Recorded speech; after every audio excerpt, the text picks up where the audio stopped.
Welcome to आम औषध channel. प्रथम तो कही रखी कि आज टॉपिक हूँ B-TEX मलम यार यूज कौन एवं कंपोजिशन कौन रही एवं कौ क्षेत्र या यूज करा जाए। B-TEX मलम रो कंपोजिशन हूँ सालिसिलिक एसिड 10%, टंकण आमला रही 10%, कपूर रही 1%। B-TEX मलम रो यूज कौन?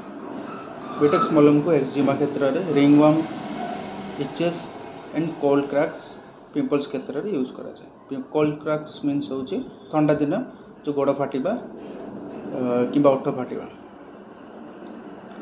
यार यूज केमती कौन करा जाए? यूज करने को हेले प्रथम पर्टिकुलर जगह को आपण गरम पानी हल्का उषुम गरम पानी धोईदेवे। किस समय पर एप्लाई करिवे दिन को 2 थर। सालिसिलिक एसिड हूँ एक केराटोलाइटिक मेडिकेशन जोटा कि मेनली पिंपल्स ठीक करता है। पिंपल्स कमेवा यूज करा जाए। यार व्यवहार होता है। मुझे कहि कि B-TEX मलम मो मतर पिंपल्स यूज कले बेटर हम। आउ एचिंग क्रैक्स सेते इफेक्ट करि न पारे।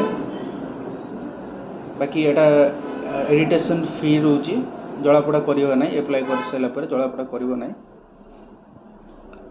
एवं यार प्राइस 30 रुपीस पड़ जाउची। मार्केट रे को ओडिसा रे 30 रुपीस पड़ जाउची। बाकी अन्य कोठी केमती को रेट वेरिएशन रहतो। आउ हाँ, पिला मानन तो दूरे रखंतु। पिला मानन को संस्पर्श रे आनंतु नै। डायरेक्ट संस्पर्श रे आनंतु। धन्यवाद। एवं B-TEX मलम केबिगन मनमल जादू मलम रो मध्य ए कंपैरिजन आनिबी। आपण चैनल को जाई देखि नेबे। धन्यवाद।